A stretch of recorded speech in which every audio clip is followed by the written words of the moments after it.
tiempo. Entonces, pero primero quiero pedirles algo. Vamos a orar. Yo sé que están cómodos, pero me encanta pedirles que se pongan de pie.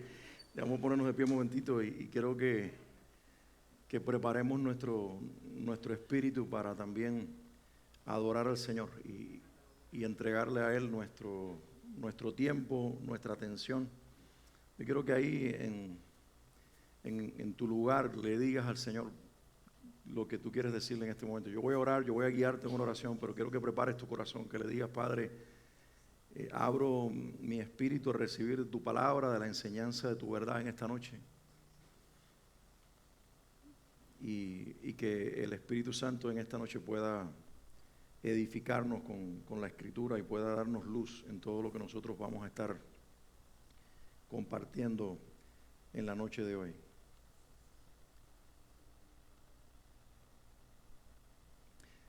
Señor, nosotros oramos en esta noche delante de tu presencia.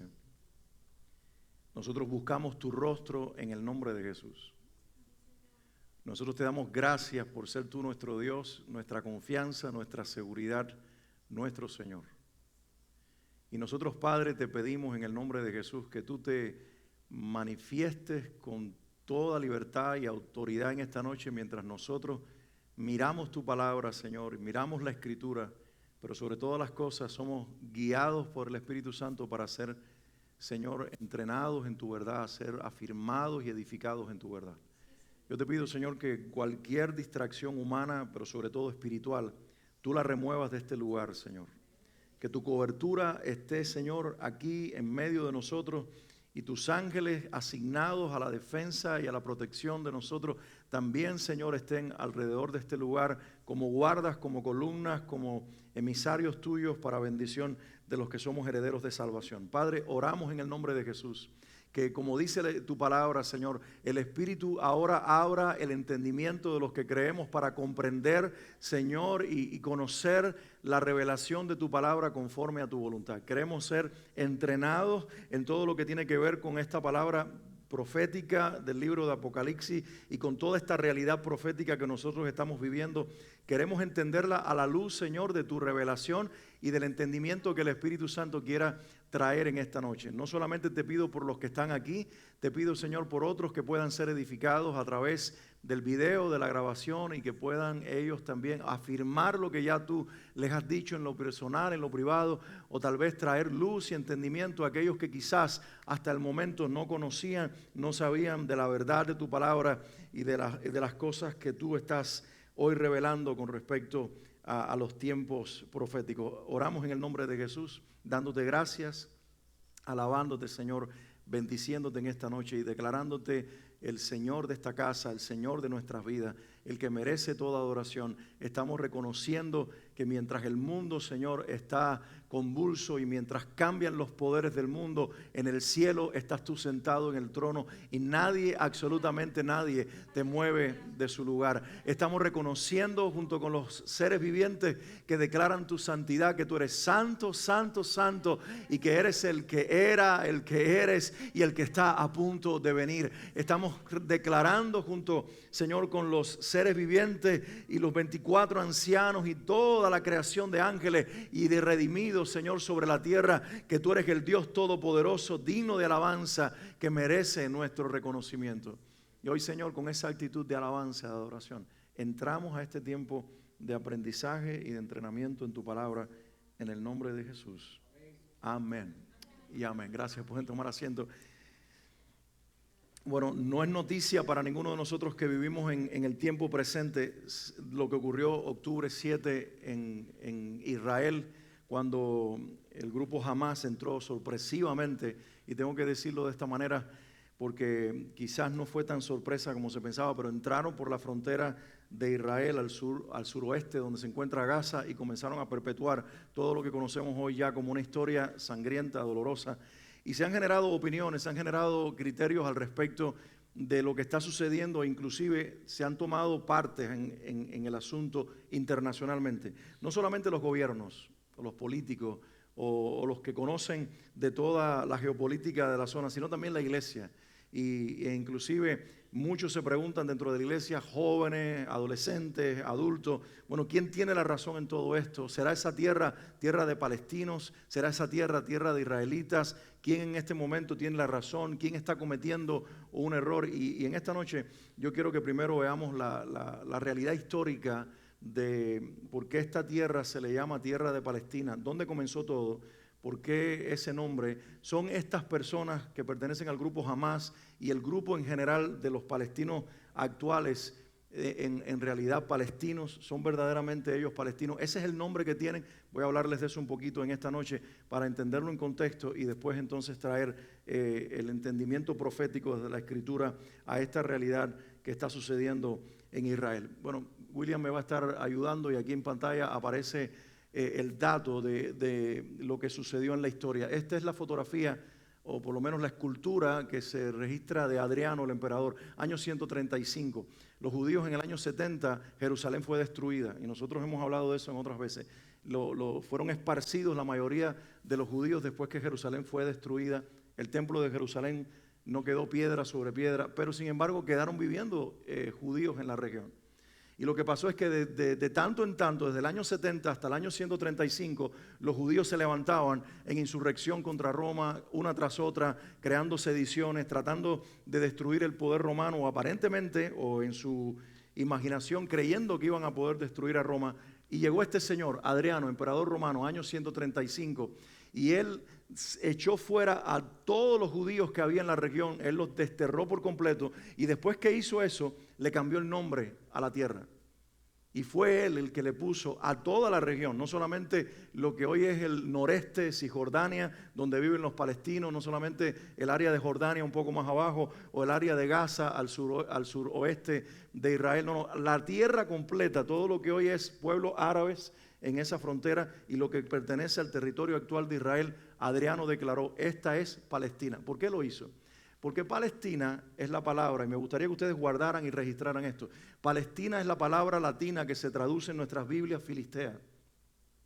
Entonces, ¿qué hizo él? Él evocó el nombre del antiguo archienemigo de los judíos, que ustedes lo van a encontrar en la Biblia. Sansón como juez peleó contra ellos y con una quijada de un animal mató 1000 de ellos. Vamos a ver vez tras vez que los filisteos vienen a pelear contra los ejércitos de Israel y los reyes pelean contra los filisteos. De hecho, David, esa batalla histórica, cuando se levanta y vence al gigante Goliat, Goliat era un filisteo. Entonces, ese era un pueblo enemigo de Israel. Pero ¿qué ocurre? Cuando este hombre declara a esa tierra, Palestina, hacía siglos que los filisteos, de donde viene el nombre, habían desaparecido de la tierra. Porque los asirios los habían exterminado. Y de hecho está demostrado históricamente. Luego Nabucodonosor invade el reino del norte y los pocos filisteos que quedaban en aquellas regiones, él los aniquila por completo. Es decir, que en el 135 de nuestra era, después de Cristo, cuando este Señor declara a toda la tierra palestina, lo hace para molestar. Lo hace para que los judíos se sientan avergonzados después de ser expulsados de su tierra, de que ahora se le dé nombre a la tierra que Dios les entregó y que Dios le había llamado, eres Israel, tierra de Dios. Entonces ahora tenga el nombre de un pueblo que había sido enemigo de Israel. Por cierto, les doy este dato, los filisteos no eran árabes. Los filisteos hoy genéticamente se sabe por restos que han encontrado que venían de la región de Grecia. Entonces ni tan siquiera eran árabes. No tenían ningún vínculo con lo que hoy está pasando. ¿Quiénes son estas personas que hoy se llaman palestinos? ¿Y por qué se llaman palestinos? Bueno, se llaman palestinos primero que nada porque Yasser Arafat en el año 68, año 66, por ahí, por esa época, él entiende que ese nombre le va a dar identidad. Y él toma el nombre que se le había dado a la tierra para dárselo a su grupo y de esa manera encontrar un amparo ante las Naciones Unidas. No es una nación porque no quisieron en el año 48, porque las Naciones Unidas le dijeron el 55% de esta tierra se la vamos a dar a Israel, pero el resto de la tierra va a ser de ustedes. Y los palestinos dijeron no, nosotros no aceptamos ser una nación si Israel existe. Nosotros somos nación si Israel no aparece en el mapa de la región. Y por lo tanto se quedaron como un grupo étnico y no como una nación. Pero entonces comienzan a recuperar el nombre Palestina.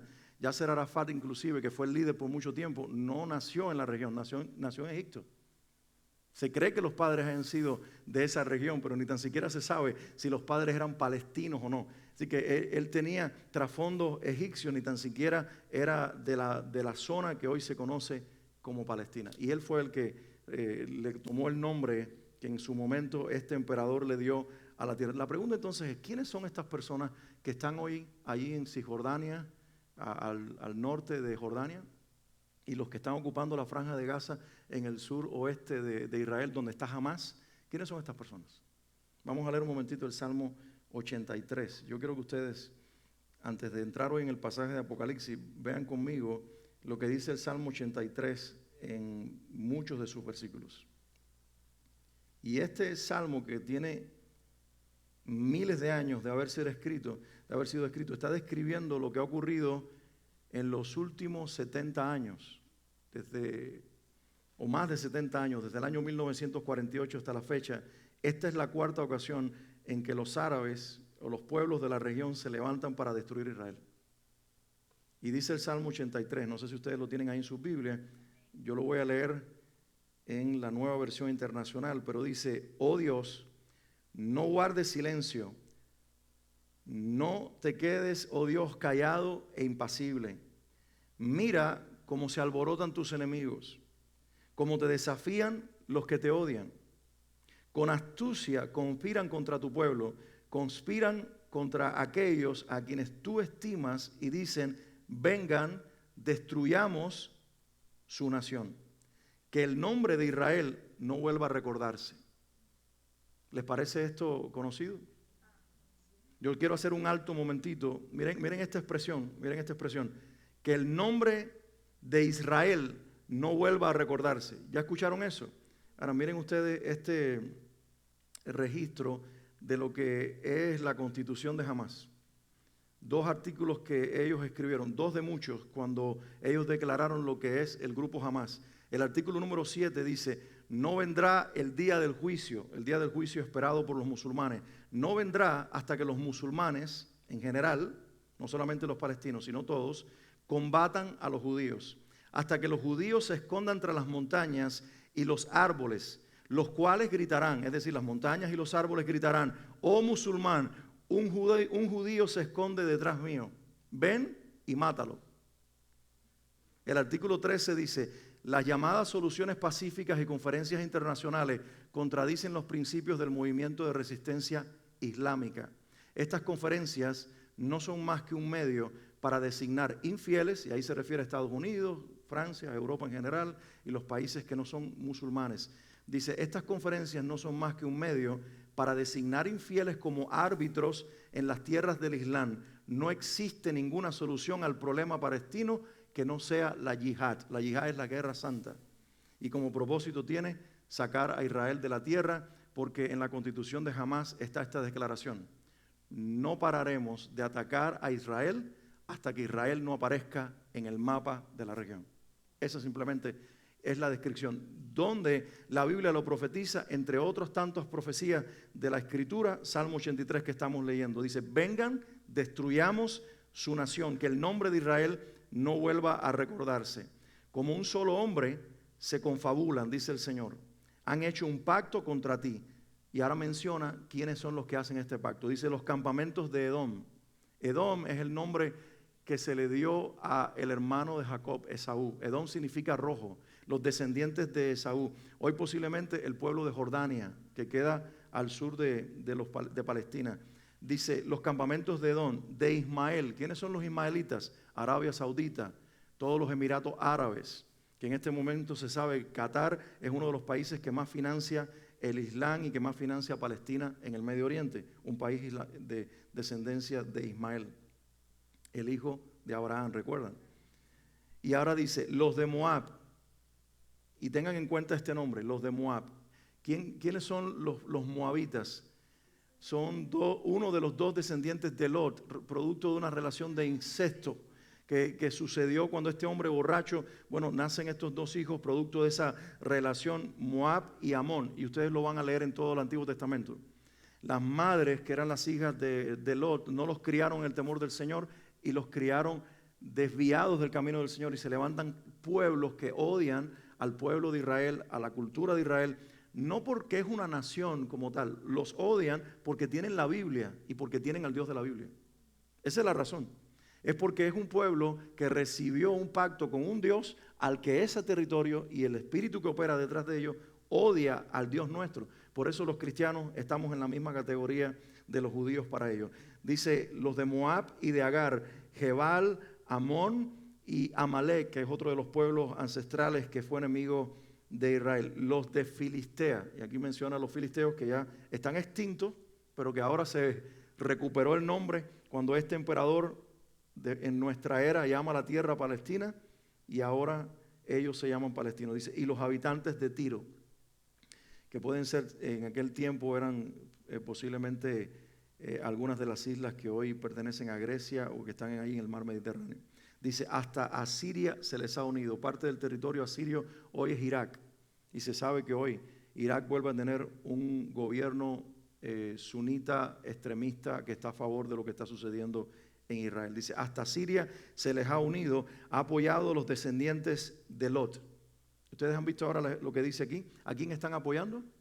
A los descendientes de Lot. Entonces se pone aquí toda esta confederación de pueblos, pero ¿a quién están apoyando según el Salmo 83? ¿Quiénes son realmente los principales enemigos en esa guerra descrita en el Salmo 83 o en esta profecía? Los descendientes de Lot. ¿Quiénes son los descendientes de Lot?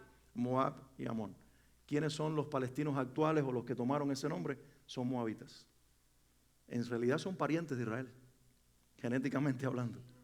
Pero sin embargo, tomaron un camino diferente. Dice, los descendientes de este Moab. Dice, haz con ellos como hiciste con Madián, como hiciste con Sísara y Javín en el río Quizón, los cuales perecieron en Endor y quedaron en la tierra como estiércol. Haz con sus nobles como hiciste con Oreb y con Seb, con Seba y con Salmuna, que decían, vamos a adueñarnos de los pastizales de Dios. Hazlos rodar como zarzas, Dios mío, como paja que se lleva el viento. Y así como el fuego consume los bosques y las llamas incendian las montañas, así persíguelos con tus tormentas y aterrorízalos con tus tempestades. Señor, cúbreles el rostro de ignominia para que busquen tu nombre. Miren el propósito del juicio. ¿Lo leyeron? ¿Para que busquen qué?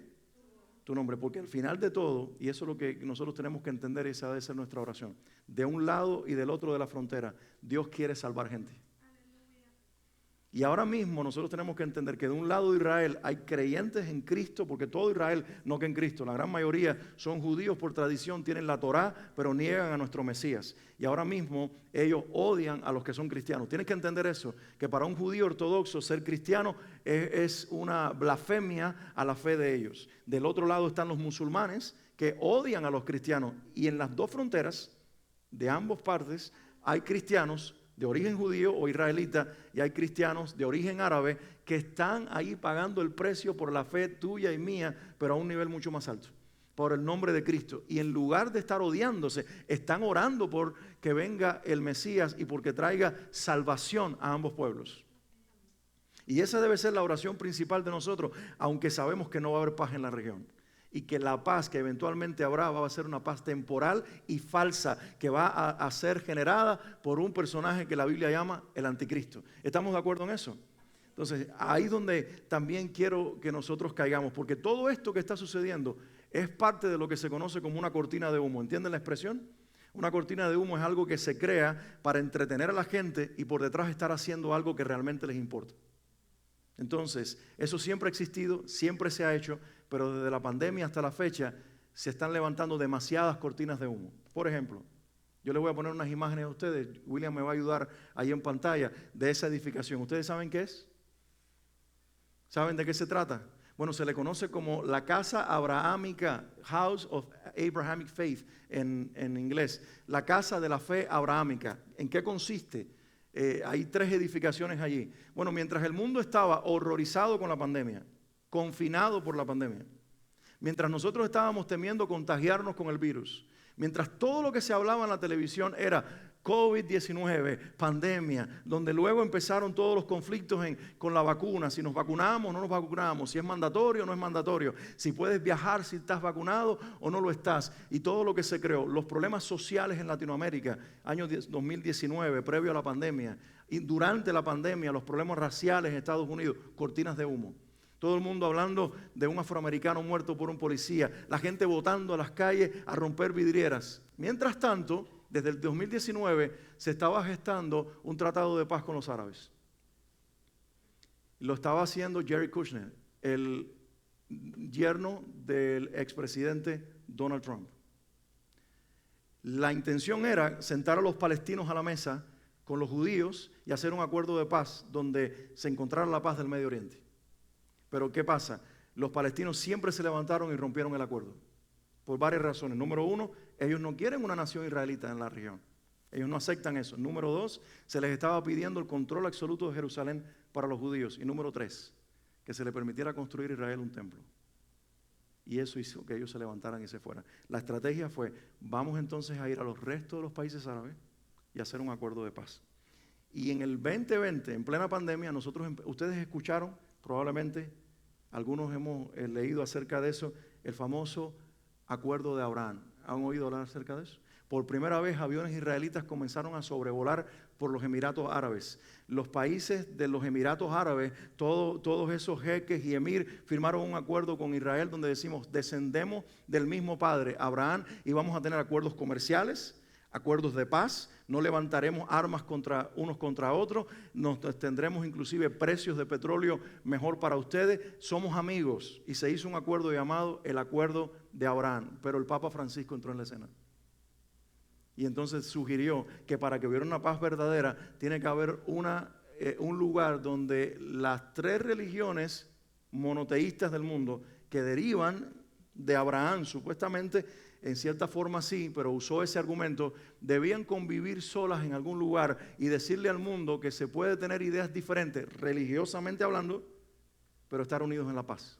El gran nuevo Dios del ser humano, la paz. Entonces, esa edificación que ustedes están viendo ahí, que quizás podamos ver el video un momentito, son un minuto si acaso, donde se muestra la belleza del lugar, la riqueza que hay allí y todo lo que está sucediendo, son tres edificios. A un costado, en un extremo, la sinagoga, al otro lado, la mezquita, y en el medio está la iglesia católica. Las tres conviviendo juntas. Así que todo eso estaba ocurriendo mientras nosotros estábamos embobecidos con la televisión. Vamos a morir, el virus nos va a matar, no puedes salir de tu casa. El precio del gas está por las nubes, la economía se fue al piso, conflictos en la presidencia, le robaron la presidencia al presidente, es verdad, es mentira. Y mientras todo eso se crea en Estados Unidos, hay crisis en Europa, esto se estaba gestando. Llega febrero de este año y se inauguró. ¿Ustedes se enteraron? ¿Lo vieron en las noticias? ¿Cómo algo tan grande como eso no se ve en las noticias? ¿Cómo algo como eso no se publica? A partir de marzo 1, la gente comenzó a entrar. El templo católico en el medio de esa edificación es en honor al Papa Francisco y a la orden franciscana de la cual él proviene, por eso se llama St. Francis. Y es un monumento a la paz y a la unidad, pero nosotros sabemos que eso es una falsa unidad. Es una falsa unidad. Ahora, este año, hace tan solo unas pocas semanas, antes del 7 de octubre, del ataque de Hamas a Israel, esto sucedió, una imagen más. Este es el primer ministro Benjamín Netanyahu. ¿Lo ven con un mapa en la mano? Y no sé si ustedes logran leer, pero en inglés dice el nuevo Medio Oriente. Lo primero que hizo, si ustedes se toman el tiempo de buscar el discurso que está subtitulado, es tomar un mapa antiguo y hablar de cómo la región antes era una región de conflicto y cómo ahora va a haber un nuevo Medio Oriente. Porque está hablando en ese discurso del acuerdo de paz que estaba a punto de firmar antes de este ataque con Arabia Saudita. Y entonces, si ustedes se fijan, en la siguiente fotografía, cuando él con el lápiz rojo, él logró marcar allí, ustedes ven la línea que está trazando, él está diciendo, desde Arabia Saudita y los países árabes, vamos a sacar todo el petróleo, el gas y las riquezas naturales, pasando por la tierra de Israel, sacándola al Mediterráneo hasta llegar a Europa, cuando hizo esa declaración y dijo, construimos la paz histórica y mundial que no ha existido en la región. ¿Ok? Miren lo que dice la Biblia un momentito. Dice la palabra del Señor, y quiero que ustedes guarden este pasaje ahí, 1 Tesalonicenses 5, 1 al 3, dice, ahora bien, hermanos, ustedes no necesitan, Pablo hablándole a los cristianos, a nosotros, ustedes no necesitan que se les escriba acerca de tiempos y fechas, porque ya saben que el día del Señor no es un día de 24 horas, es un periodo. El día del Señor es el último periodo de la historia en el cual los juicios de Dios caerán sobre la tierra y en el plan soberano de Dios el enemigo se levantará aparentemente en una victoria, pero será temporal. Y dice, ustedes saben que el día del Señor llegará como ladrón en la noche. ¿Cuándo? Cuando estén diciendo paz y seguridad. Este señor, si puedes poner la imagen, este señor Benjamín Netanyahu en ese discurso literalmente declaró paz y seguridad. Y yo entiendo que cuando aquí se dice, lo entiendo no ahora, lo entiendo hace mucho tiempo, cuando el Señor ha estado inquietándome en la profecía, que se estaba refiriendo específicamente aquí a Israel, porque la tierra de conflicto en el mundo mayor, sé que ha habido guerras en Europa, Primera, Segunda Guerra Mundial, etcétera, etcétera, otras guerras a lo largo del tiempo, pero específicamente nosotros sabemos que el país que nunca ha gozado de paz ha sido Israel desde su existencia. Dice, cuando estén diciendo paz y seguridad.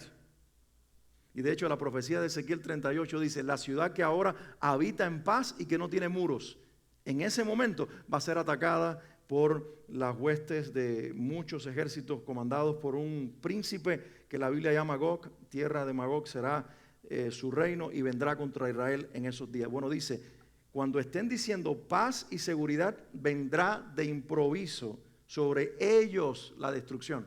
Y efectivamente eso fue lo que pasó. Sorpresivamente, en la mañana de una fiesta nacional, los enemigos entraron. Dice, vendrá de improviso la destrucción, como le llegan a la mujer encinta los dolores de parto, de ninguna manera podrán escapar. ¿Qué pasa? Dejemos a un lado por un momento la interpretación espiritual y fijémonos lo que está pasando allí. Si ustedes se dan cuenta, esa región que está en verde, que ocupa a todo lo que son los países importantes que están entrando en el acuerdo, está rodeada por mar en dos lugares. Y del otro lado está Irán. Del otro lado, si yo pudiera acercarle la imagen, lo podría hacer, está el estrecho de Hormuz por donde se mueve todo el petróleo del mundo. Y lo controlan los iraníes. Y detrás de los iraníes está Rusia. Cuando frente al mundo, ellos saben eso, hace muchos años que este acuerdo se está cociendo. Y que los sauditas querían firmar un acuerdo de paz con los israelitas, pero estaban esperando porque todavía no era un hecho.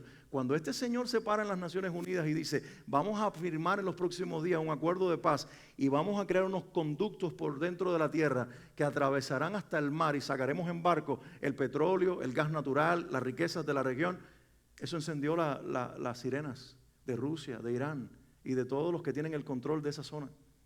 Porque inmediatamente se dieron cuenta que iban a perder el control. Y la única forma de detener eso es con una guerra. Si nosotros vamos a la profecía de Ezequiel, el artífice detrás de todo el ataque a Israel grande que se va a dar al final de los tiempos, que comenzará con el tiempo de la tribulación, precisamente es un rey que ocupa todas las características del que está ahora mismo al frente de Rusia, y la región es precisamente la región al norte extremo de Israel, que es la región de Rusia, y los países que está allí mencionando la Biblia en Ezequiel 38 y 39 son todos los que se han alineado en este momento y están diciendo a Israel, te vamos a atacar si continúas tirando cohetes o penetrando en el territorio de Hamás y haciendo este genocidio que estás cometiendo. Entonces, nosotros estamos frente a todo el anuncio profético de las Escrituras, que todavía no es un hecho del todo, pero que nosotros tenemos que decir, si se está hablando es porque está cerca. Y si está cerca, ¿cómo tenemos que estar nosotros? Alertas y preparados.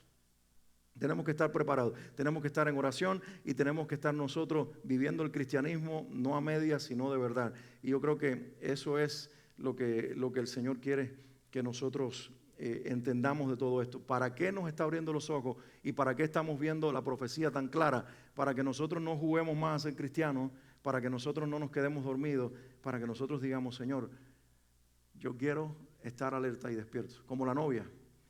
que dice ahí en la Biblia, o como las vírgenes, que cuando se despiertan tienen lámpara y tienen aceite. La pregunta esta noche es, ¿tenemos lámpara? ¿Tenemos aceite? Lucas capítulo 21, la alerta que está diciendo el Señor, cuidado que no caigan en borracheras, que no caigan en el libertinaje, que no caigan en todas las cosas que por el sueño vendrá sobre muchos en la iglesia. Ustedes manténganse despiertos y alerta, ustedes no sean de los que se confunden, sino de los que están preparados. Amén. Bueno, y con esa perspectiva quería introducir hoy, porque como todo esto está pasando, tenemos que ponerlo en donde la Biblia lo encaja y entender qué es lo que está sucediendo. No estamos a favor del gobierno de Israel, no estamos a favor mucho menos del gobierno de Hamás, porque para nada son terroristas, son asesinos, son gente, pero a la misma vez oramos por las personas que tienen sangre árabe y palestina, porque el Señor los quiere salvar y de hecho lo está haciendo, pero a la misma vez entendemos que Dios sí tiene un pacto con la nación de Israel y que ese territorio se lo entregó a esa gente y que no podemos tapar el sol con un dedo. Y que no tiene que existir la paz haciendo desaparecer a una nación que es la dueña de esa tierra desde hace mucho tiempo. Entonces esos moabitas ocuparon esa tierra la primera vez cuando Jacob y sus hijos salieron para Egipto porque José los mandó a llamar y se quedó vacante la tierra. ¿Y quiénes la tomaron? Los moabitas, los amonitas, los heteos, los fereceos y luego los filisteos se aprovecharon de que la tierra estaba vacía. 430 años después, cuando regresan de Egipto, en la conquista famosa de la tierra prometida, ellos lo que están es reconquistando un territorio que ya Dios le había dado a Abraham y que su descendencia había vivido en ella. Entonces no es una tierra que era desconocida, era una tierra prometida, que cuando se divide de Lot, Dios le dice a Abraham, alza la mirada, ¿ves esa tierra delante de ti? Esa es la tierra que yo te entregué. Y esa tierra es a la que ellos vienen a vivir 430 años después de haber llegado a Egipto y comienzan los conflictos en la región. Luego los babilonios vienen, se los llevan y ¿qué hacen esta gente? Aprovechan y vuelven a meterse en el territorio y a quedarse con él. Regresan 70 años después y regresan a reconstruir la ciudad y se menciona en el libro de Nehemías, ustedes lo pueden encontrar, Sanbalat, Tobías el árabe, y mencionan a toda esta gente, eran los mismos que otra vez odiaban que Israel resurgiera. Años 70 de nuestra era, destruye Jerusalén, la mayoría de los judíos son echados fuera. ¿Qué hacen estos pueblos? Aprovechan la oportunidad. Y por 2000 años, ellos se aprovecharon de que quien tenía el dominio de esa región era un imperio musulmán, el imperio otomano o imperio turco, o Turquía actual. Y por todo ese tiempo gozaron del poder hasta que después de la Primera Guerra Mundial, o un poquito antes, los ingleses entraron y empezaron a darle oportunidades a los israelitas de regresar, de retomar la tierra. Y en un día las Naciones Unidas, como profetizó el profeta Isaías, declararon a Israel nación, y en un día nació o resurgió la que había estado dormida o muerta por 2000 años, cumpliéndose la profecía de Ezequiel 37. El valle de los huesos secos vuelve a la vida porque el Espíritu de Dios les infunde vida y de ello hace una gran nación. Entonces, nosotros hemos visto eso delante de nuestros ojos. ¿Qué dijo Jesús al respecto de esta realidad? Bueno, la Biblia llama a Israel la higuera, y Jesús dijo esto, Mateo 24:32. Aprendan de la higuera esta lección. Tan pronto como se ponen tiernas sus ramas y brotan sus hojas, ustedes saben que el verano está cerca. Doble significado de esta declaración. Si quieren, anótenla para que no se les olvide. Primero, estén alertas a las señales. Así como un campesino ve una higuera que florece y eso quiere decir que el fruto está cerca, cuando vean las señales aparecer, sepan que el fruto de la venida, el hijo por nacer, el hijo por regresar, está a la vuelta de la esquina. Pero tiene un doble significado. Y el doble significado es este. Higuera es Israel. Cuando la vean reverdecer, año 1948, sepan que el tiempo de mi venida está cerca. Porque, Mateo 24, Jesús dijo esto, no pasará esta generación. ¿Cuál? La que verá la higuera reverdecer sin que yo venga. Así que por eso la mayoría creemos que Cristo está a punto de regresar. Amén. Bien, vamos rapidito a Apocalipsis, capítulo 4, donde hoy nos toca a nosotros ver el estudio de Apocalipsis, un capítulo cortito, y es un preámbulo de lo que ha venido diciendo Dios o Jesús a través de su ángel a Juan y todo lo que va a decir a partir del capítulo 6. Así que capítulo 4 y 5, que hoy veremos solamente el 4, es como un momento, y sobre todo este capítulo, el 4, en el cual Dios detiene las profecías difíciles del final de los tiempos y le da una probadita a Juan del cielo. Y eso es lo que nosotros vamos a ver en este pasaje. Así que prepárense para disfrutar lo que dice Apocalipsis 4. Amén. Dice la Biblia, después de esto miré. ¿Después de qué? Después de todo lo que ha venido diciéndole. Tenemos 3 capítulos en que Cristo se revela toda su gloria, y especialmente capítulos 2 y 3, el Señor habla su mensaje a 7 iglesias, que no solamente eran 7 iglesias geográficas, sino que también vimos que era una forma profética de hablarle a la iglesia a través de toda la historia hasta llegar a la iglesia de nuestros días, que en su prototipo más visible es la Odisea, rica, aparentemente pobre, poderosa, que lo tiene todo, pero dice el Señor, no, eres pobre, eres desventurada, eres ciega y tienes que comprar de mí colirio, oro refinado, ropas limpias. Y si alguno tiene la sensibilidad de escuchar mi voz, yo estoy tocando a la puerta. ¿Qué está diciendo? ¿No se dan cuenta que estoy llamando, estoy a punto de venir? Y si alguno oye mi voz, que abra la puerta para que yo entre y cene con él. ¿A qué cena se está refiriendo? A una que va a ocurrir en el cielo cuando la iglesia sea levantada al final de todos los tiempos, y se va a llamar la cena del Cordero. Y Él quiere tenerla con sus íntimos. Y esta es la buena noticia de capítulos 2 y 3 de Apocalipsis, que aunque la iglesia se prostituyó en el camino de la historia de 2000 años, aunque entraron todas las adiciones y toda la idolatría y todo lo que vino a distraer y quitarle el propósito a la iglesia, Cristo sigue siendo el Señor de la iglesia. Eso debe darte a ti ánimo y decir amén. Cristo sigue amando a su iglesia, y la razón por la cual su iglesia se sentará a cenar con Él, no porque la iglesia es perfecta, sino porque Él es perfecta. No porque la iglesia hizo algo para ganarse ese lugar, sino porque Cristo hizo algo para que nosotros nos ganáramos ese lugar y entraremos allí a cenar con Él. Ahora, eso no quiere decir que yo voy a vivir sucio y voy a vivir como la Odisea, porque al final, no, el Señor dice, si alguno, como diciendo, no todos, no la mayoría en ese tipo de iglesia, sino algunos que tengan un corazón sensible y se guarden para mí, cenarán conmigo. Porque si bien Él no busca perfección, Él sí busca gente nacida de nuevo, que cree en Él y que esté consagrada para su nombre. Entonces dice, después de esto, de estos mensajes, miré. ¿Y qué vio? Dice, vi una puerta. ¿Pero cómo estaba la puerta? Dice, vi una puerta abierta. En 4 capítulos, esta es la segunda vez que se menciona una puerta abierta. La anterior fue precisamente en el capítulo 3, cuando le habla a la iglesia de la Odisea. ¿Recuerdan? Disculpen, a Filadelfia, la penúltima iglesia. Y le dice, Filadelfia, eres pobre y tienes poca fuerza. Pero yo tengo algo.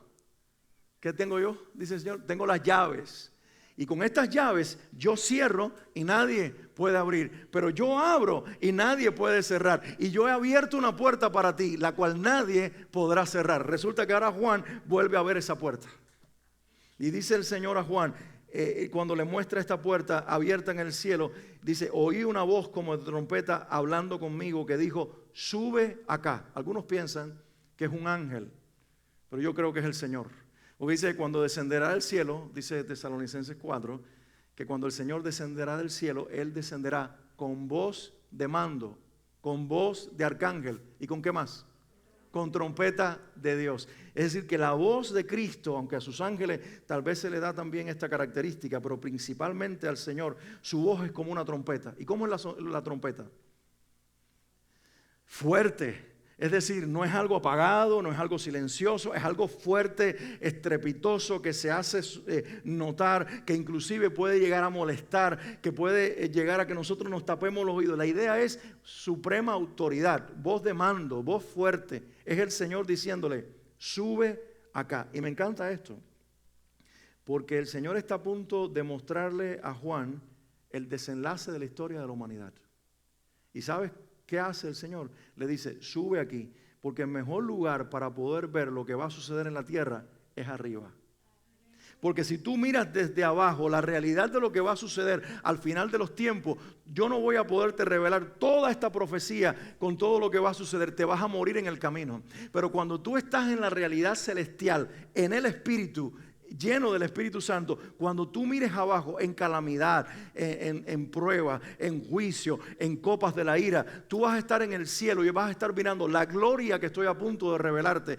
Y cuando tú estés a punto de desanimarte, esta realidad que estoy por mostrarte te va a animar y te va a recordar que aquello es temporal, pero que esto es eterno. Y por eso le dice, sube acá. Sube acá y yo te mostraré las cosas que sucederán después de estas. Hermanos, entre paréntesis, muchos teólogos y maestros ven aquí una idea para presentar que este sube acá es la iglesia arrebatada en el comienzo, antes del comienzo de todos los juicios que vendrán sobre la tierra. Pero quiero ser muy objetivo y quiero ser muy realista. Aquí no está hablando de nada más que de lo que dice. Y a quien Dios le está hablando es a Juan. Así que yo me voy a quedar con esto. Aquí está diciéndole, Juan, sube tú, está en singular, hablándole a una persona, porque lo que nos está queriendo decir a nosotros es esto. Juan ahora está equiparándolo el Señor con aquel profeta del Antiguo Testamento, Ezequiel, el mismo que vio los huesos secos, que volvieron a la vida, el mismo que vio esa gran batalla final o el comienzo de los fines de los tiempos, el mismo que vio el nuevo templo resurgir en Israel. ¿Y de dónde lo vio? Desde arriba. Porque dice que fue tomado por el Espíritu, inclusive el Espíritu lo llevó al valle de los huesos secos. Porque Dios está mostrándole a esta gente desde una realidad celestial cosas que van a ocurrir en la tierra. Sube acá y te mostraré las cosas que sucederán después de esta. Y dice, y al instante estaba yo en el Espíritu. ¿Dónde estaba o en quién estaba? En el Espíritu. Espíritu con mayúscula, ¿a qué se refiere? Estaba en el Espíritu Santo al instante. Ahora, si nosotros volviéramos, que no lo vamos a hacer, pero ustedes van a refrescar la memoria, al capítulo 1, cuando él tiene la visión del Señor, él dice, estaba yo en el día del Señor. ¿En quién? En el Espíritu. Cuando él comienza a recibir la revelación de Apocalipsis. Pero ahora dice aquí, sube acá y yo te mostraré las cosas que sucederán después de esta. Y al instante yo estaba en el Espíritu. Espérate, ¿tú no estabas en el Espíritu antes? ¿Cómo es que ahora estás en el Espíritu? Bueno, primero que todo, puede ser que Apocalipsis sea una sola revelación, pero que fue dada por partes. Es decir, que no ocurrió todo en el mismo momento, sino que él le fue mostrando eventos, porque esto hay que procesarlo. Ustedes se imaginan Juan con casi 100 años y que de una sola vez le muestren todas estas cosas. Entonces el Señor lo sumergió en el Espíritu, le mostró su gloria, se reveló a él personalmente, lo vio con aquel rostro resplandeciente, luego le dio el mensaje a las 7 iglesias y quizás hay un descanso. Y de momento sube acá, pero para subir allá no se puede subir en el cuerpo. Tiene que ser en el Espíritu. Y el Espíritu Santo lo llenó. Y dice que cuando esto sucede, ¿qué vio él? Dice, yo vi un trono establecido en el cielo. Y esto es muy importante que nosotros lo recordemos mientras estudiemos todo este libro. ¿Por qué razón? Porque este libro no es solamente para estudiarlo, este libro nos va a preparar a nosotros para lo próximo que viene, de lo cual muchos seremos testigos en los años que vienen por delante. Por lo tanto, nosotros no podemos perder de vista cuando nos toque ver la realidad de un Apocalipsis haciéndose vida frente a nosotros, que el Señor está sentado en un trono establecido. ¿Y sabes qué significa trono establecido? Trono establecido significa que nadie lo puede mover. Trono establecido quiere decir que mientras todo abajo es como tierra movediza que se está moviendo, este trono está fijado en un lugar y nadie lo puede quitar. Recuerden esto, porque cuando viene la prueba, todo se nos mueve y se nos hace a nosotros creer que el trono de Dios también se está sacudiendo. El de Él está establecido. Desde siempre, desde la eternidad. Y mira lo que dice la palabra, que cuando vio el trono establecido, dice, y en el trono uno estaba sentado. Es decir, el trono no está vacío. El trono está ocupado. Buena noticia para nosotros, mala noticia para Satanás, el usurpador. El diablo no quiere poseer esta tierra. El diablo sabe que fue expulsado del cielo porque quiso usurpar un trono. Pero el trono está ocupado. En el trono hay uno sentado y de ese lugar nadie lo va a mover. Y cuando nosotros veamos en la tierra ocurrir calamidades y levantarse la maldad y aparentemente el ejército del mal venciendo a la iglesia y nosotros digamos, Señor, ¿dónde tú estás?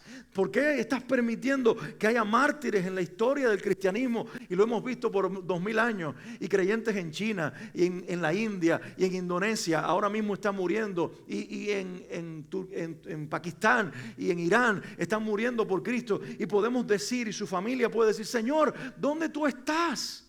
Y el Señor puede que nosotros pensemos que nos dio la espalda, que no tiene el control. Pero Él dice, miren, mi trono está establecido y yo estoy en Él sentado. Nada de lo que ocurre, aunque parezca una catástrofe, me toma por sorpresa. Sino que lo que para ustedes es malo, para mí es victoria. Lo que para ustedes es malo, para mí es victoria. Y entonces Él va a comenzar a redefinir la manera en que nosotros interpretamos la vida. Porque para nosotros la buena vida es de acuerdo a la felicidad humana. Pero el libro de Apocalipsis nos está revelando una redefinición de la vida donde los creyentes se van a aprender a gozar, aunque aparentemente no está sucediendo lo que esperamos. Porque sabemos que Dios está sentado en su trono y su trono está establecido. Amén. Versículo número 3. Y el aspecto comienza ahora a describir del que está sentado. Que por cierto, este que está sentado, ¿quién es? Es Dios, el Padre. Es el Padre eterno, el Padre de nuestro Señor Jesucristo, nuestro Padre que por medio de Cristo nos ha declarado sus hijos. Y su aspecto, dice, de Él que está sentado en el trono era semejante a piedra de jaspe y de cornalina. Es impresionante, lo está comparando con piedras preciosas, porque Juan dice, ¿con qué lo comparo? ¿Con qué lo comparo? Con piedras que tienen un valor increíble. Piedra de jaspe, de cornalina, brillante, resplandeciente, como un diamante. Dice, y había alrededor de él un trono, mejor dicho, había alrededor del trono un arco iris. ¿Y por qué un arco iris? Exactamente. Cuando Noé baja, ahí está el arco del pacto. Entonces ahora nosotros vamos a ver que el mundo va a ser pasado por un juicio otra vez, como los días de Noé, pero Dios dice, mi pacto con Noé va a estar activo, como está desde los días de Noé. Yo le hice una promesa a Noé y la voy a cumplir hasta el día final. Y ese arco no solamente estaba frente a Noé cuando bajó del arca, es que en realidad es que ese arco ha estado embelleciendo mi trono desde la eternidad. Y por eso es que yo lo usé como una marca profética de que yo estaba haciendo pacto con Noé y con las generaciones que vendrían después de él. Y quiero que ahora ustedes sepan, cuando vean todos los juicios y todo lo que sucederá en la tierra, mi pacto con ustedes todavía está. Y se va a cumplir hasta el final. El que me busca, me encontrará. El que me sirva, lo bendeciré. El que me ama, lo amaré. Dice que estaba ese arco iris semejante en aspecto a la esmeralda. Y alrededor del trono había 24 tronos. Y vi sentados en los tronos a 24 ancianos, vestidos de ropas blancas, con coronas de oro en sus cabezas. La identidad de estos 24 ancianos ha sido discutida. Algunos dicen, estos 24 ancianos son seres celestiales, que no son ángeles, que se les llama ancianos, que es como una especie de corte sobrenatural, celestial, que Dios creó mucho antes de crear a los hombres y que existen durante siglos y siglos y están sentados ahí como una especie de corte donde se tratan los asuntos del reino. Pero yo no comparto esa opinión, por algunas razones que el mismo versículo nos acaba de dar. Dice, vi 24 tronos. Número 1, 24, nosotros decimos que 12 es el número de gobierno. No es cierto. 24 es el número del gobierno, 12 es el número de las tribus de Israel y 12 es el número de los apóstoles. Y estos 24 están cerrando el círculo de una historia de redención de un pueblo geográficamente establecido con el cual Dios hace un pacto y a través de un hombre al que le dice, en tu simiente serán benditas las naciones de la tierra y a ti te salvaré y a tu descendencia, pero también a ellos. Y entonces aquí están representadas la historia de la redención de la humanidad en 24 tronos. Posiblemente sean los mismos 12 patriarcas sentados en el trono, redimidos no por ser judíos, sino porque en Cristo, en la fe que los alcanzó, porque dice la Biblia que todos los que murieron antes de Cristo vivieron como si lo vieran y se sostuvieron mirando al invisible. Ellos creyeron en Él antes de que Él naciera. David fue salvo no porque era rey, ni porque era judío, ni porque componía salmos. David fue salvo porque él creyó en el Mesías y por eso profetizó de él. Abraham fue salvo ni tan siquiera porque era amigo de Dios, no, fue amigo de Dios porque amó el pacto y creyó en el que había de venir. Jesús dijo, Abraham creyó que vería mi día, y de hecho lo vio. Me vio a través de la fe. Y por eso ellos se levantarán. Y aquí están estos 24 tronos representando a toda la realidad de la redención, no solamente la nación de Israel, sino los pueblos gentiles y nosotros. Son redimidos, que nos representan a nosotros. ¿Y por qué razón digo esto? Bueno, hay dos cositas claves en el versículo que dicen, número 1, están vestidos de ropas blancas. Y nosotros vamos a ver en el libro de Apocalipsis que la gente que está saliendo de la tribulación, cuando comienzan debajo del trono a decir, ¿hasta cuándo, Señor? ¿Cuándo nos hará justicia? Les dirán, tengan paciencia, todavía falta un poco de tiempo, pero los vamos a vestir de ropas blancas. Las ropas blancas tipifican a aquellos que no eran dignos, no tenían derecho a ser salvos, pero por su arrepentimiento y su fe en la persona de aquel que sí es digno y sí es santo, Jesucristo, Él nos viste, Él nos imputa su justicia, y esta vestidura blanca representa que lo que yo no tenía derecho a vestir, ahora lo visto, y ahora tengo las ropas dignas de estar sentado donde está mi Señor sentado en el trono. Allí estoy yo también. Ellos nos representan a nosotros, por eso visten vestiduras de redención. Pero hay un detalle más, la corona. En nuestras Biblias en español, corona es corona. Pero en el idioma que se escribió este libro, se cambian las palabras. Por ejemplo, cuando se habla de la corona sobre la cabeza de Jesús, se usa una palabra, diadema, que significa una corona que uno que tiene el derecho propio, porque heredó familiarmente o porque nació para ser rey, tiene el derecho a tener esa corona sobre su cabeza. Eso es una diadema, te pertenece, te la mereces.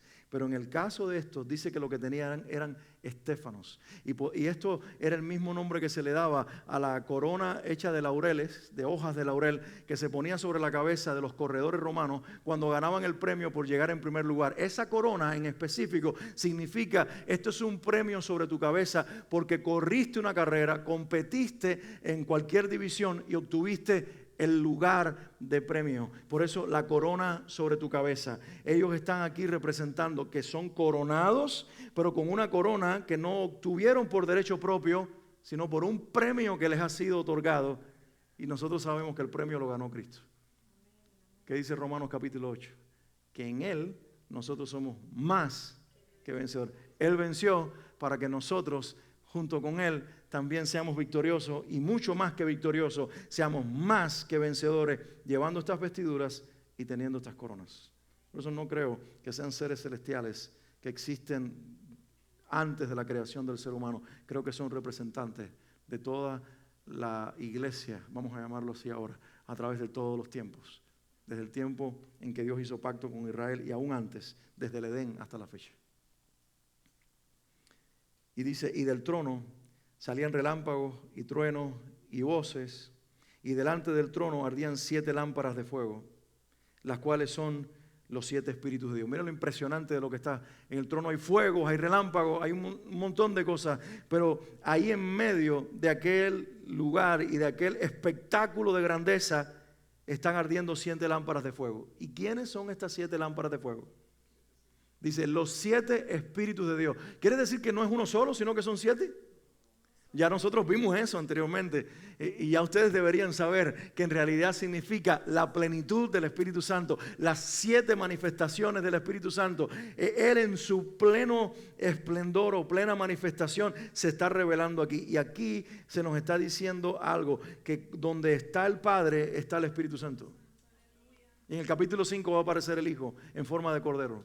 Y se nos va a mostrar que el Hijo está donde no está nadie. El Hijo no está donde están los seres vivientes. Ellos están alrededor del trono. No está donde están los 24 ancianos. Ellos están alrededor del trono. El Hijo está en medio del trono, donde está el Espíritu Santo, porque pertenece al Padre, es uno con el Padre es Dios. Y dice, estas 7 lámparas de fuego son los 7 espíritus de Dios. Y delante del trono había como un mar de vidrio semejante al cristal, y junto al trono y alrededor del trono 4 seres vivientes llenos de ojos delante y detrás. ¿Ustedes recuerdan que les hice la comparación de Ezequiel siendo alzado para recibir sus visiones? En el espíritu, con Juan, cómo el Señor los está comparando y equiparando a los 2 profetas, separados en el tiempo, pero ahora aquí compartiendo el mismo llamado profético para anunciar los tiempos del fin. Bueno, exactamente la misma visión tuvo Ezequiel, capítulo 1 de Ezequiel. Ezequiel vio los mismos 4 seres vivientes. E inclusive él los vio desde ángulos diferentes porque él describe las cosas un poquito más, inclusive más completas. Pero ustedes se fijan que dice, delante del trono había como un mar de vidrio. Juan lo está mirando desde arriba y lo que ve delante de él es como un mar de vidrio, como un mar de cristal. Dice Ezequiel en la profecía, y ustedes lo pueden leer, que cuando él miró hacia arriba había una expansión de cristal. Y debajo estaban los 4 seres vivientes y las ruedas en las cuales estaba el espíritu y todo lo que él describe de toda esa realidad. Y vio ese mar. Pero luego más adelante nosotros vamos a ver a una multitud de gente que dice que está debajo del trono. Están siendo mirados a través de ese mar de cristal y son los que están saliendo. Dice, ¿quiénes son estos? Estos son los que están saliendo de la gran tribulación. De alguna manera esto tiene un significado eterno y significa cómo ahora hay transparencia, cómo el cielo y la tierra se ven, cómo podemos ver en cualquier dirección y siempre vamos a chocar con la mirada en el trono y la grandeza del que está sentado, no importa desde el ángulo que lo veamos. Pero dice que Juan aquí ve a 4 seres vivientes que anteriormente describió el profeta Ezequiel. Él dice, el primer ser viviente era semejante a un león. El segundo era semejante a un becerro. El tercero tenía rostro como de hombre. Y el cuarto era semejante a un águila volando. Porque estos 4 animales pueden representar toda la creación, animal y humana, pero a la misma vez significan algo más. Son las 4 expresiones principales, usando animales y personas que Dios ha usado para revelarse Él mismo. Y estoy hablando de Dios el Hijo. Él se le llama el león de la tribu de Judá. Él es el hombre, el Hijo del hombre que vino a morir por nosotros. Él es el águila que al final de los tiempos dice va a tomar a Israel y ella en las alas de la gran águila va a volar al desierto y se va a refugiar del ataque del anticristo que irá a hacer guerra contra los otros descendientes de la mujer. Esa es la gran águila representando aquí a Cristo, siendo el soberano que en ese momento de total oposición volará para proteger a su pueblo. Y Él es también ese becerro que se entrega y se sacrifica por nosotros. Dice, los 4 seres vivientes tenían cada uno 6 alas alrededor y por dentro estaban llenos de ojos. Hay una diferencia entre la visión de Ezequiel y la de Juan. Que mientras Juan dice que uno tenía rostro de león, de becerro, y cada uno tenía su propio rostro, Ezequiel dice que cada uno tenía un rostro, cada uno tenía rostro de león por un lado, rostro de becerro por el otro, y rostro de hombre y rostro de águila. Se dan cuenta, están mirándolo desde perspectivas diferentes, pero al final coinciden. Porque esos 4 seres existen y fueron creados para representar la grandeza del Dios que se revelará a los hombres. Y esos 4 están proclamando la santidad de un Dios que está sentado en el trono. Tienen ojos por todas partes, están mirando hacia adentro, están mirando hacia afuera, etcétera, etcétera. Pero quiero centrarme en lo que declaran. Dicen, no cesaban de día y noche. Dice esta versión de decir, las otras versiones dicen de cantar, no importa si dicen o cantan, lo importante es lo que proclaman. Dice, los 4 seres vivientes tenían cada uno 6 alas y alrededor y por dentro estaban llenos de ojos y no cesaban día y noche de decir, ¿qué cosa? ¿Qué decían? Santo, santo, santo es el Señor Dios Todopoderoso, el que era, el que es y el que ha de venir. El atributo principal de Dios es la santidad. ¿Saben por qué? Porque santidad, aunque tiene que ver con perfección y con ser impecable, su definición más completa es esta. Una persona santa, Dios que es santo y nosotros no lo somos a menos que seamos declarados por Él santo. Pero Él que es santo en su propia naturaleza significa que es completo, que no le falta nada y por eso no peca. Y precisamente por eso ama. Dios es amor porque es santo. El amor no vino primero que la santidad, sino que el Dios que es santo, que está completo, ama, aunque no tiene necesidad de recibir amor de vuelta. Los seres humanos no.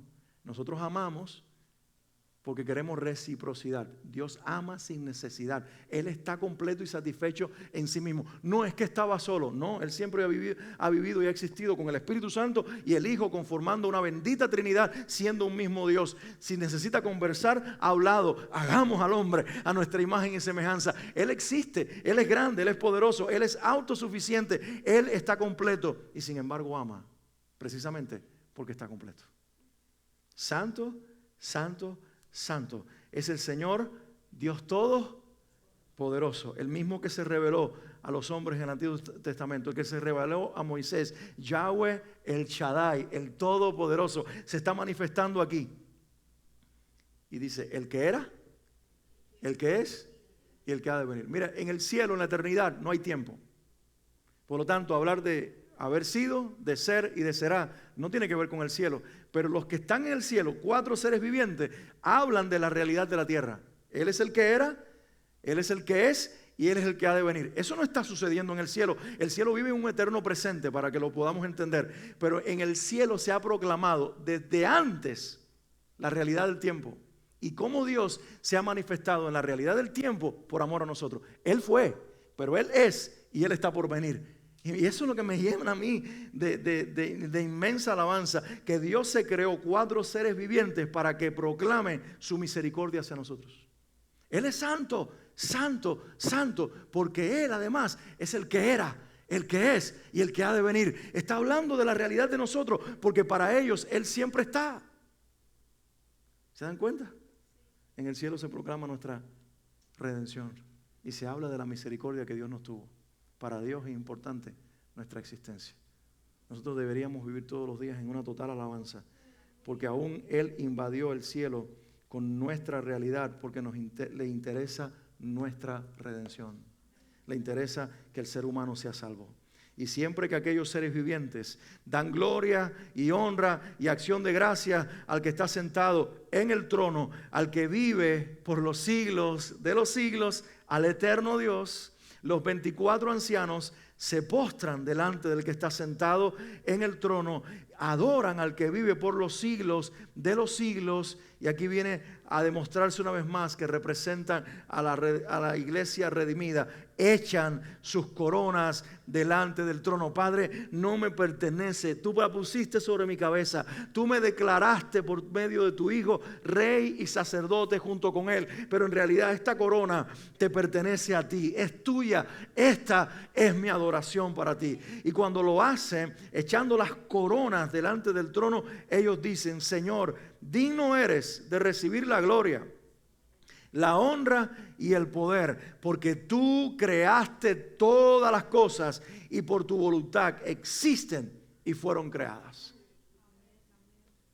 Eso es lo que se proclama en el cielo. Creación, gloria, soberanía, voluntad, esplendor. El capítulo termina, el libro va a seguir avanzando. Vamos a entrar en el capítulo 5, cuando Juan comienza a llorar, porque ¿quién puede abrir los sellos? Y ahí aparece el Cordero. Y luego entramos en el capítulo 6, donde finalmente ya se van a abrir los sellos. Pero en medio está este capítulo 4. ¿Por qué? Porque Dios le muestra su gloria antes de mostrar juicios. Yo creo que vivamos nosotros en esa realidad.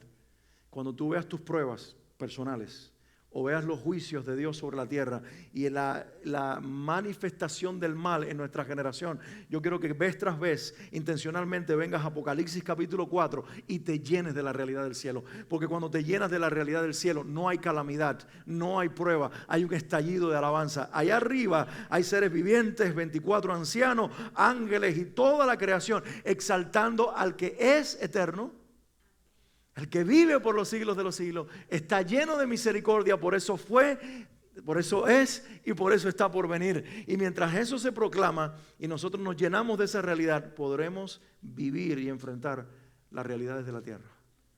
Porque arriba está el Señor y nadie lo moverá de su lugar. Una nación puede ser tomada por sorpresa en un día, como lo fue Israel en octubre 7.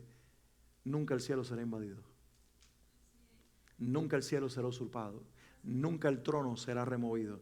Él siempre estará sentado y Él siempre se va a valer inclusive hasta de su enemigo para cumplir su voluntad. Bendito sea su nombre para siempre. Por eso termina declarando el pasaje y con esto cerramos en esta noche. Señor, me encantaría que tú lo digas conmigo. Señor, digno eres de recibir la gloria y la honra y el poder, porque tú creaste todas las cosas, por tu voluntad existen y fueron creadas.